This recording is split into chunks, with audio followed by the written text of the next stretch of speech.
बात करते हैं नेटफ्लिक्स पर एक न्यू कोरियन सीरीज के बारे में। इसका नाम है ब्लैक नाइट। कोरियन सीरीज है तो उम्मीदें बहुत ही ज़्यादा थी, लिटरली बहुत ही ज़्यादा, और सच में मैं बिल्कुल भी डिसअपॉइंट नहीं हुआ। बट हाँ, इसकी स्टोरी थोड़ी कंफ्यूजिंग है। स्टोरी में बहुत सारी चीज़ों को क्लियर नहीं की गई है, बट उसके लिए मैं हूँ यहाँ पर।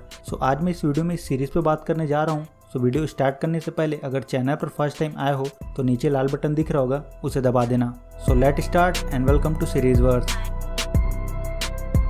सबसे पहले अपन बात करते हैं कि बेसिकली हुआ क्या था। 40 साल पहले अर्थ से कॉमेट आकर टकरा जाता है और पूरी दुनिया तबाह हो जाती है। पूरी दुनिया की लगभग सारी आबादी खत्म हो जाती है और उनमें केवल 1% लोग बचते हैं। बट वो इलाका डेजर्ट में बदल जाता है और हवा पोल्यूटेड हो जाती है और एयर पोल्यूशन की वजह से लोग सांस भी नहीं ले पा रहे होते।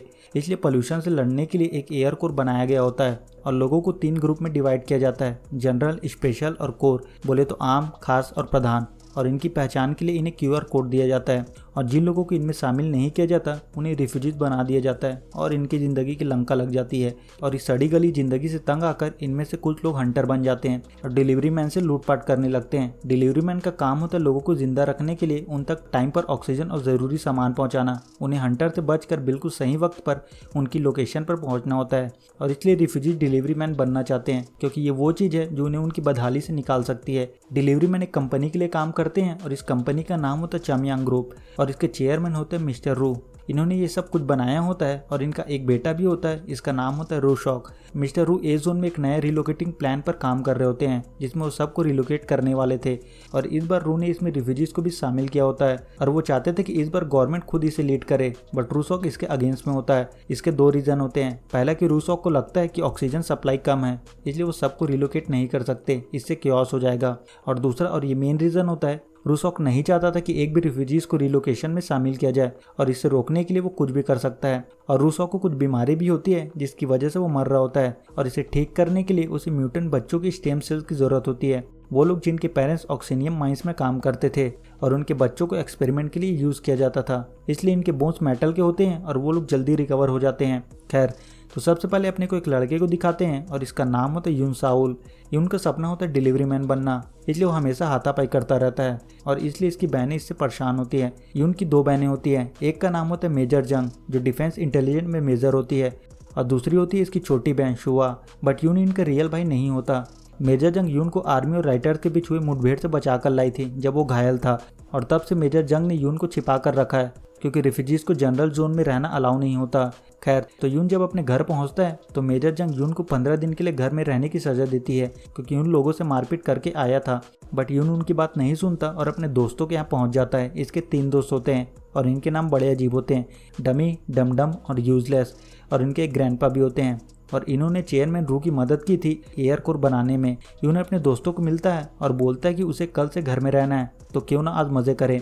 इसके बाद अपने को डिलीवरी मैन 5-8 को दिखाया जाता है। 5-8 एक डिलीवरी करने आया हुआ होता है, तब उसे एक अननोन का मैसेज आता है और उसे जोन ए गेट नंबर 8 में बुलाते हैं। 5-8 गेट नंबर 8 में पहुंचता है और उसे पता चलता है कि एयर कोर को जोन ए में ले जाया जा रहा है। जोन ए में कुछ अजीब सा हो रहा होता है जो किसी को नहीं पता होता, यहाँ तक कि आर्मी को भी अंदर जाने की परमिशन नहीं होती। मेजर को भी डाउट होता है कि अंदर ऐसा क्या है जो वो लोग छिपाना चाहते हैं। खैर, 5-8 एक लेबर मार्केट में पहुंचता है और वो एक लड़की को देखता है जिसके पास सप्लाई खत्म हो चुकी होती है और 5-8 उसकी मदद करता है और वो 5-8 की बहुत बड़ी वाली फ़ैन होती है। उसका सपना होता है बड़े होकर डिलीवरी वूमेन बनना 5-8 की तरह। नाउ 5-8 यून के घर पहुंचता है डिलीवरी के लिए। वैसे तो ये एरिया 5-7 का होता है लेकिन वो छुट्टी पर होता है, इसलिए आज 5-8 यहाँ आया था और फिर 5-8 चला जाता है। देन कुछ लोग घर में घुस जाते हैं और वो लोग सुआ को किडनैप करने की कोशिश करते हैं। यून को सजा मिली थी इसलिए वो रूम में बंद होता है और फिर यून किसी तरह रूम से बाहर आता है और उन्हें रोकने की कोशिश करता है। बट वो लोग यून और उसकी बहन सुआ को गोली मार देते हैं। गन की आवाज़ सुनकर 5-8 अंदर आता है और उन सबको मार देता है और 5-8 देखता है कि उनके गर्दन के पीछे एक टैटू का निशान है। 5-8 देखता है कि यून अभी भी जिंदा है और वो यून को हॉस्पिटल लेकर जाता है जहाँ उसे पता चलता है कि यून एक म्यूटेंट है और इसलिए उसके स्कल ने गोली को रोक दिया। ना जब मेजर अपने घर पहुंचती है तो वहाँ सुआ की बस बॉडी होती है और बाकी बॉडी वहाँ से गायब होती है और उन्होंने कैमरे का वायर भी काट दिया था। मेजर जंग 5-8 से पूछताछ करती है मेजर जंग को लगता है कि अगर सुआ ने दरवाज़ा खोला है मतलब वो सामने वाले इंसान को जानती थी। पॉसिबल है कि वो डिलीवरी मैन हो, वरना वो दरवाज़ा नहीं खोलती। 5-8 मेजर जंग को बताता है कि जब उसने गोली चलने की आवाज़ सुनी इसलिए वो अंदर गया था और वो वहाँ नहीं रुक सकता था क्योंकि उसे डिलीवरी में देरी हो रही थी। जिसके बाद मेजर जंग अपने घर पहुँचती है तो वहाँ यून होता है। यून को गिल्ट होता है कि वो अपनी बहन को नहीं बचा पाया। मेजर बोलती है वो खुश है कि कम से कम वो जिंदा है और वो उसे उसके दोस्तों के पास जाने के लिए बोलती है। मेजर बोलती है वो बस जिंदा रहे और वो उसे मिलने आएगी। सो यून जाकर कुछ बंदों से मिलता है और उन्हें खुद को मारने के लिए बोलता है और वो लोग उसे मारते हैं। तभी उसके दोस्त आते हैं और उसे बचा लेते हैं और फिर उसकी देखभाल करते हैं। होश आने के बाद ग्रैंडपा यून को बोलते हैं कि उन्हें उसके दुख का अंदाजा नहीं है, पर हर दिन के साथ वो कम होता जाएगा और एक दिन यादों में बदल जाएगा और उन सभी को अपने दुख को यादों में बदल कर जिंदगी जीनी चाहिए। खैर तो 5-8 को पता चलता है कि कुछ वक्त से रिफ्यूजीज बच्चे गायब हो रहे हैं और एक दिन पहले ही एक और बच्चा गायब हुआ है और बिना नंबर प्लेट की गाड़ी को रिफ्यूजीज जोन की तरफ जाते हुए देखा गया है। जिसके बाद वो लोग उस जगह पर हमला करते हैं और उन सभी बच्चों को छुड़ा लेते हैं और इन सब किडनैपर के पीछे भी वही सेम निशान होता है। देन 5-8 ग्रैंडपा से मिलता है। 5-8 ग्रैंडपा को अलग अलग जगह के रेत के सैंपल ला कर देता है, जिसे ग्रैंडपा यहाँ टेस्ट करते हैं और पता करते कि कहाँ की मिट्टी में जान आ चुकी है और हवा कितनी साफ है। 5-8 को पता होता है कि यून ग्रैंडपा के साथ है और उन्हें पता है कि यून एक म्यूटेंट है। 5-8 बताता कि अब तक रिफ्यूजीज के 100 से ज़्यादा बच्चे गायब हो चुके हैं और अब ये किडनैपिंग जनरल जोन में भी होने लगी है। अदर एंड मेजर जंग को पता चलता है कि जिस दिन 5-7 ने छुट्टी ली थी उसी दिन किडनैपिंग हुई थी, मतलब इन सब में उसी का हाथ है। जिसके बाद अपने को दिखाया जाता है कि मिस्टर एक बंदे को रूशॉक के पास लेकर आता है और इसका नाम होता है 5-7 और 5-7 एक की होता है, मतलब जनरल जोन में जो भी किडनैपिंग हो रही होती है उसके लिए 5-7 का यूज़ किया जा रहा था। बट 5-7 को पता चल गया था कि जिन लोगों की किडनैपिंग होती है उन पर ह्यूमन एक्सपेरिमेंट होता है और फिर उन्हें मार दिया जाता है। इसलिए 5-7 अब ये काम नहीं करना चाहता था, बट रूसॉक 5-7 को ऑफर देता है कि अगर वो उसका काम करेगा तो वो उसे कोर में रहने की जगह देगा और ज़िंदगी भर उसका ख्याल रखेगा। बट 5-7 उसकी बात नहीं सुनता और सुसाइड करने की कोशिश करता है, बट वहाँ 5-8 आ जाता है और उसे बचा लेता है। 5-7 बताता है कि जनरल जोन की किडनैपिंग का की वो बना था, उसकी वजह से उन लोगों को एक्सपेरिमेंट के लिए ले जाया गया और फिर मार दिया गया। 5-7 5-8 को उनकी लोकेशन बताने वाला होता है, बट तभी रूसॉक 5-7 के गर्दन के पीछे लगे चिप को ब्लास्ट कर उसे मार देता है और पूरी जगह ये बात फैला दी जाती है कि उसकी मौत थकान की वजह से हुई है और लोगों का इन सब से ध्यान भटकाने के लिए डिलीवरी मैन की भर्ती के लिए एक नया इवेंट ऑर्गेनाइज किया जाता है। सो जैसे ही ये बात यून को पता चलती है वो 5-8 को बोलता है कि वो उसे ट्रेन करे और 5-8 तैयार हो जाता है। वहीं मेजर को पता चलता है कि कुछ डिलीवरी मैन जनरल जोन के बाहर दिखाई दिए हैं, उन लोगों की एक मीटिंग होने वाली है और वहाँ 5-8 और उसके साथी एक बिल्डिंग के अंदर जाते हुए दिखाई दिए हैं। वहीं 5-8 सबको बताता है कि बच्चों को ले जाया जा रहा है एक्सपेरिमेंट के लिए और इसके पीछे छमियंग ग्रुप का हाथ है और म्यूटेंट उनके टारगेट है। तभी वहाँ मेजर आ जाती है और मेजर 5-8 को बताती है कि जब भी किडनैपिंग हुई है 5-7 छुट्टी पर था और वो डिलीवरी मैन होने का फायदा उठाकर की बना, बट अब वो मर चुका है। 5-8 मेजर जंग को बताता है कि 5-7 का खून हुआ है, उसके गर्दन के पीछे किसी तरह का चिप को ब्लास्ट किया गया था और केवल जनरल जोन के बच्चे किडनैप नहीं हो रहे, रिफ्यूजीज के बच्चे भी गायब हो रहे हैं। और 5-8 मेजर को उस टैटू के निशान के बारे में बताता है जो उसने उन किडनैपर्स के गर्दन के पीछे देखा था। सो मेजर उन टैटू वाले बंदों को ढूंढती है और उसे एक बंदा मिल जाता है और मेजर उसे पकड़ लेती है, बट वो चिप ब्लास्ट करके खुद को मार लेता है। मेजर को उसके पास एक फ़ोन मिलता है बट वो टूटा हुआ होता है और छानबीन से मेजर को ये भी पता चलता है कि वो लोग केवल माइन वर्कर्स के बच्चों को उठाते हैं, मतलब उन्हें केवल उनके बेटे चाहिए। खैर तो यून 5-8 के पास पहुंचता है और उसकी ट्रेनिंग स्टार्ट होती है और 5-8 और 4-1 उसे ट्रेन करते हैं। जिसके बाद यून कंपटीशन में जाता है जहां सबसे पहले राउंड में इन्हें एक चैम्बर में बंद कर दिया जाता है और इन्हें ऑक्सीजन के खत्म होने तक सर्वाइव करना होता है और यून वो राउंड जीत जाता है। जिसके बाद राउंड 2 स्टार्ट होता है और इसमें इन्हें हंटर से बचते हुए पार्सल को ले जाना होता है और उसे उनकी लोकेशन तक पहुंचना होता है सही सलामत, और इसमें से 2 लोगों को फाइनल के लिए सेलेक्ट किया जाएगा। यून जैसे तैसे करके आगे बढ़ता है बट हंटर की वजह से उसकी गाड़ी क्रैक डाउन हो जाती है। यून देखता है कि नंबर 3 की गाड़ी फंसी हुई है और वो उसकी मदद करता है और फिर वो दोनों आगे बढ़ते हैं। नंबर 1 आगे निकल जाता है और जीत जाता है और अब केवल एक जगह बची होती है और सेकंड में ये दोनों आते हैं और नंबर 3 को सेलेक्ट कर लिया जाता है और यून को डिस्क्वालीफाई कर दिया जाता है क्योंकि उसकी गाड़ी क्रैकडाउन हो गई थी और वो अपना पार्सल भी नहीं बचा पाया था। बट नंबर 3 के हाथ टूटने की वजह से वो पार्टिसिपेट नहीं कर पाती और फाइनल के लिए यून को चुन लिया जाता है। खैर तो 5-8 को पता चलता है कि रूसॉक डिफेंस कमांड गया था और वो लोगों के पर्सनल डेटा ले रहा है, मतलब रीलोकेशन प्लान वो लीड करने वाला है।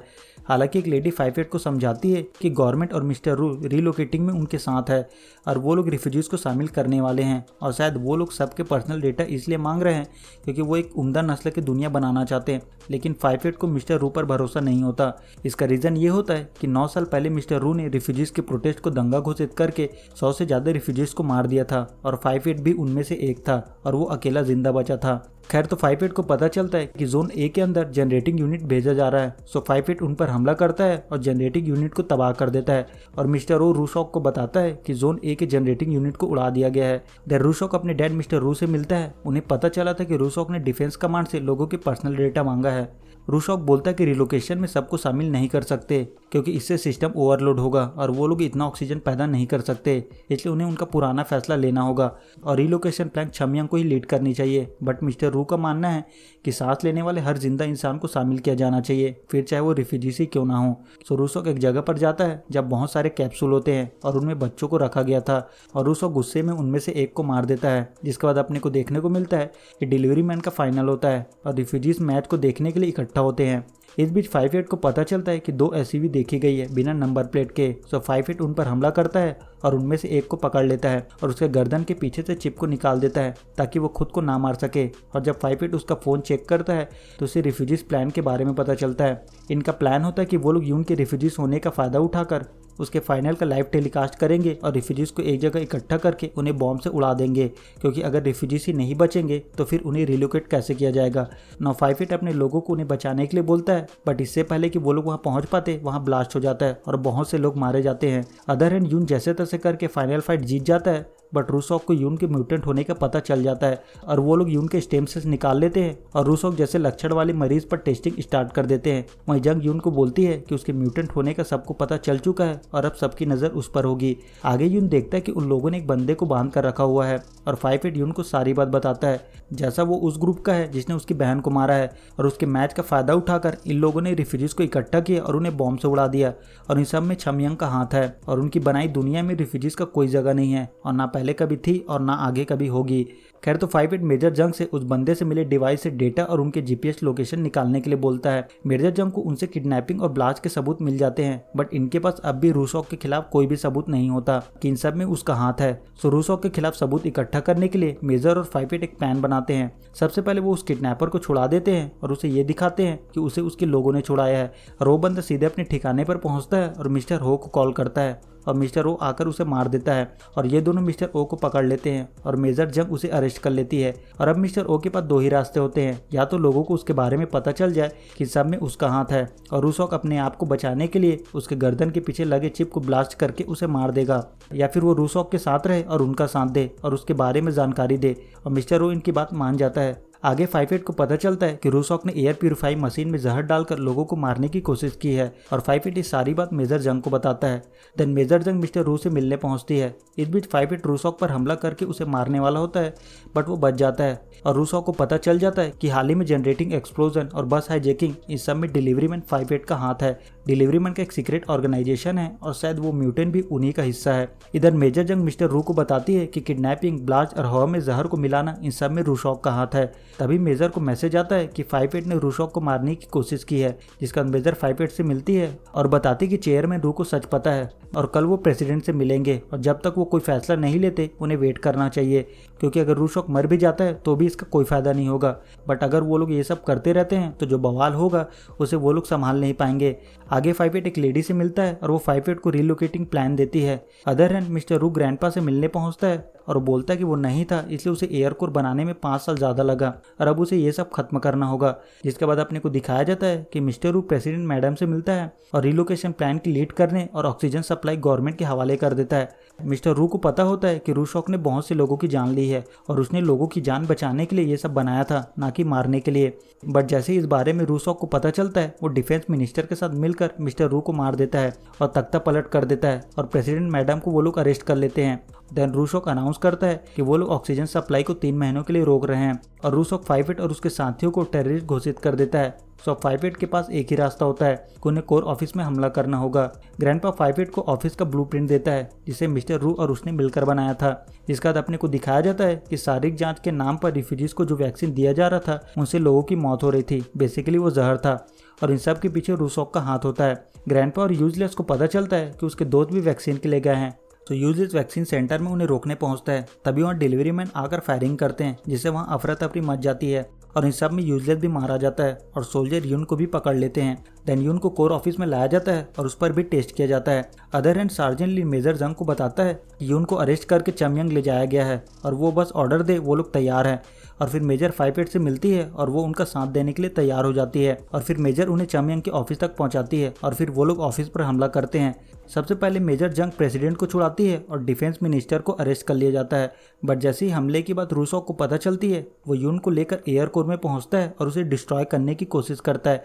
बट 5-8 वहां आकर रूसो को मार देता है और यून को छुड़ा लेता है और फिर वो सारे बच्चों को छुड़ाता है और यून को लेकर निकल जाता है और पूरी बिल्डिंग ब्लास्ट हो जाती है। जिसका प्रेसिडेंट अनाउंस करती है कि जोन ए बन चुका है और अब सभी रिफ्यूजीज को रिलोकेट किया जाएगा और अब सरकार उन्हें आम और खास में बांटना बंद करेगी और ऐसा समाज बनाएगी जिसमें हर एक नागरिक का एक ही दर्जा हो। जिसके बाद अपने को दिखाया जाता है कि 3 महीने बाद 5-8 काम में लौट चुका है और वो यून से मिलता है और फिर वो दोनों साथ बाहर घूमने जाते हैं और वो लोग देखते कि हवा और आसमान पहले से ज्यादा साफ हो गई है और सीजन 1 यहाँ से खत्म हो जाता है। सो पर्सनली मुझे नहीं लगता कि इसका सीजन 2 आने वाला है क्योंकि सारी स्टोरी सीजन 1 में क्लियर कर दी गई है। सो इस वीडियो में इतना ही। सो वीडियो को यहीं रैप अप करते हैं, मिलते हैं अगले वीडियो में, तब तक के लिए गुड बाय।